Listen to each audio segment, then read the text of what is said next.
Okay, we're going to go ahead and get started. My name is Rebeka Gipson-King, and I'm the Communications Director for the Oregon Employment Department. For today's briefing, we have Acting Director David Gerstenfeld, who is joined by our State Employment Economist, Gail Krumenauer. When I call on you to ask your question, please state to whom you are directing your question. A couple of quick reminders. This call is being recorded, and we will send it out after the briefing. For those of you who indicated you want to ask questions, I will call on you after both Gail and David have spoken. And if you have any technical difficulties, please send an email to oed_communications@employ.oregon.gov and we'll assist you. I will now turn it over to State Employment Economist Gail Krumenauer, who will make some brief remarks, and Acting Director David Gerstenfeld will follow. Please go ahead, Gail. Thank you, Rebecca, and good afternoon, everyone. Thanks for joining us.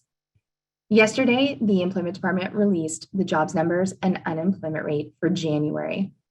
Oregon employers added 5,700 jobs in January, and they've added more than 107,000 jobs over the past year.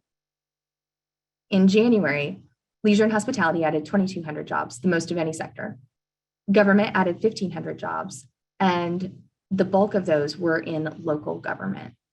We also saw gains of 1,200 jobs each over the month in professional and business services and financial activities. Several sectors of Oregon's economy have fully recovered and now have more jobs than they did before the recession. These include construction, non-durable goods manufacturing, which is things like food and beverage manufacturing, for example, retail trade, transportation, warehousing and utilities, information, and professional and technical services. Oregon's private healthcare and social assistance sector has struggled by comparison, with a loss of 3,000 jobs over the past year. Oregon's unemployment rate was 4.3% in January. That was essentially unchanged from 4.2% in December. Oregon's labor force grew in January 2022, and a larger share of Oregonians are engaging in the labor force. That's measured by the state's labor force participation rate, which was up in January. Oregon is continuing to experience job growth and relatively low unemployment, and a labor market where it's hard for employers to find enough workers to fill all the job openings out there. The Employment Department also released the January jobs numbers and unemployment rates for Oregon's metropolitan areas and counties yesterday. As of January, Oregon had regained 82% of the jobs that were lost in spring 2020. Now, like I was mentioning, for the industries, several areas of the state have either fully recovered or expanded beyond their pre-recession employment levels. Those include the Salem and Bend metropolitan areas, along with Gillum, Crook, Harney, Morrow, Wallowa, and Wheeler counties. Grant County had Oregon's highest seasonally adjusted unemployment rate in January at 5.7%. And Wheeler County had the lowest rate at 3%. With that, I'll hand it off to Acting Director David Gerstenfeld for more updates. Thank you. Thank you, Gail, and thank you everyone for joining us this afternoon. If you missed last week's news release, we're very pleased to share that the Oregon Employment Department will receive more than $4.5 million in grant funding from the U.S. Department of Labor. We will use this funding to do more targeted outreach to communities that are underserved by the unemployment insurance program. And we'll also track data that will help us better understand how to improve access to these important services. This is a special grant, the first of its kind really, and Oregon is one of only 4 initial recipients. The Oregon Employment Department has been focused on equitable access throughout the pandemic, and this grant allows us to build on what we've already started and been doing. We've listened to the needs that were voiced by Oregon's diverse communities, and we quickly applied strategies that improved access. We partnered with community-based organizations to help people file claims, and we greatly expanded the amount of information available in languages other than English, especially on our website. However, we know that we're still not meeting the needs of all Oregonians, especially those in underserved communities, and we want to do better. This grant will help us reach those people who really need our services, but haven't been able to access them. It gives us the opportunity to connect with partners who bring a deep understanding of Oregon's unique communities, to gain invaluable knowledge about how to best serve those communities, and to gather the data that shows us where there are barriers and how to knock them down. With the grant, we'll form a new business unit called the Equitable Access to Unemployment Insurance Unit. It will create new materials in additional languages and formats, implement outreach programs for underserved communities, and provide one-on-one guidance services to help people with barriers to use the unemployment insurance system. In alignment with the state of Oregon's Diversity, Equity, and Inclusion Action Plan, the new program will focus on Native Americans, Latinx, Blacks, Pacific Islanders, Asian Americans, immigrants, people who need assistance in languages other than English, people with disabilities, and those who are economically disadvantaged. I'll be sure to share more information in future briefings as the new unit gets established, begins outreach efforts, and starts tracking data.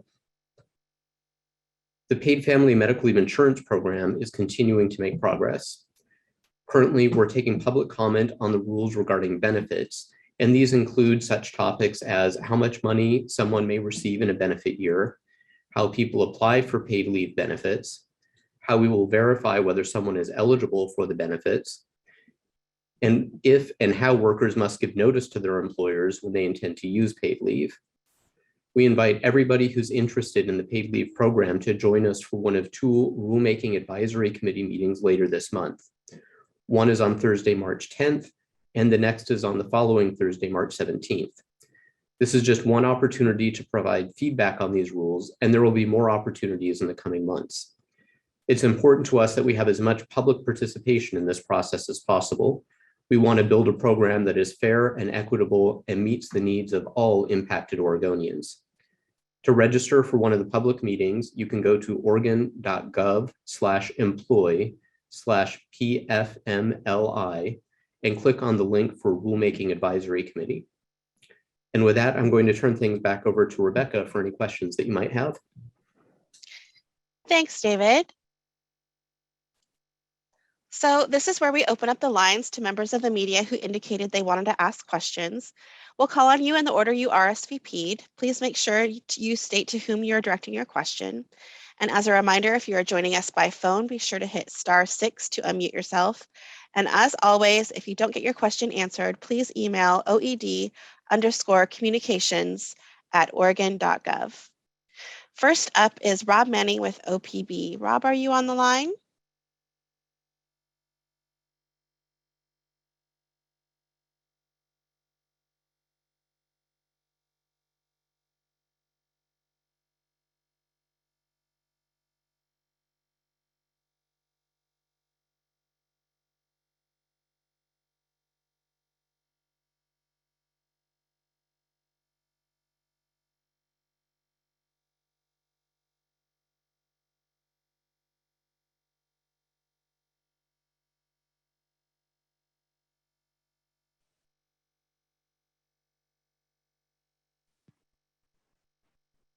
Peter, I see you have your hand raised, so I'm going to let you ask a question. Or are you having technical difficulties? Oh, okay. So Peter, I'll have you go last. I don't see Rob on the calls, so I'm next going to pass it to whoever is next on the list. I think it's Mike Rogoway.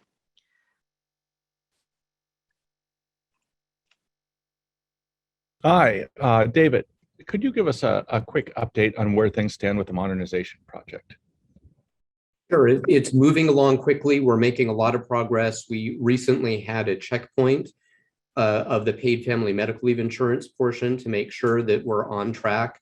The high level summary is that we remain on track with the timing. We remain on budget. We're continuing to focus on it, make a lot of great progress. Good. And do you see out of that, there doesn't seem to be a lot of talk right now about some of the federal reforms, the centralized system that folks had discussed at one point. Do you have a read on the possibility of some federal centralization? A little bit. We continue to be engaged with those discussions with policymakers, with the U.S. Department of Labor.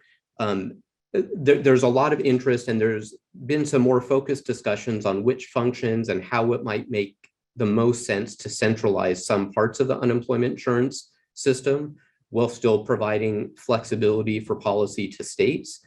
So we're actively engaging in that. As I think I shared previously, when this initiative really first started at the federal level, we're very interested, but we don't feel like we can afford to wait to see what comes out of that.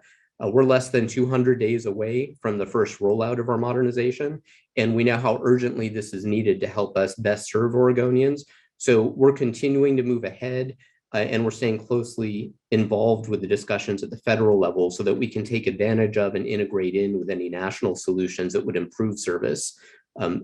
Right now, we're focused with our efforts on really engaging with the people that will be using the system, testing and things like that. And we have a really strong team that is leading us across the finish line for this first rollout. Great. Thanks very much. Thank you. Thanks, Mike. Next is Keely McCormick with KVAL.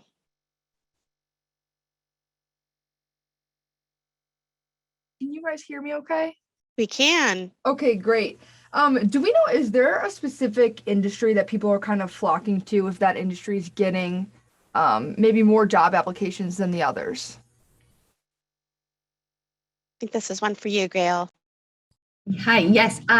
We don't have live tracking stats or collect data on the number of applications necessarily that industries are getting. We do have information about which industries are hiring. And in short, really, there are help wanted signs everywhere. In terms of what we've seen, in terms of the greatest number of job vacancies that are out there, healthcare, private healthcare and social assistance has the most job openings in Oregon. And that isn't just a current phenomenon, that's been a consistent trend going back to at least 2013. In terms of who's adding the most workers, we've seen that leisure and hospitality has been fairly consistently adding the most jobs of any sector in the state in recent months, and did account for just over half of all the jobs that were added in 2021. So I don't have a full picture of where people are necessarily putting in the most applications, but we do have a sense of where employers are putting out the most job openings to recruit people, and where we're seeing the most jobs actually get added.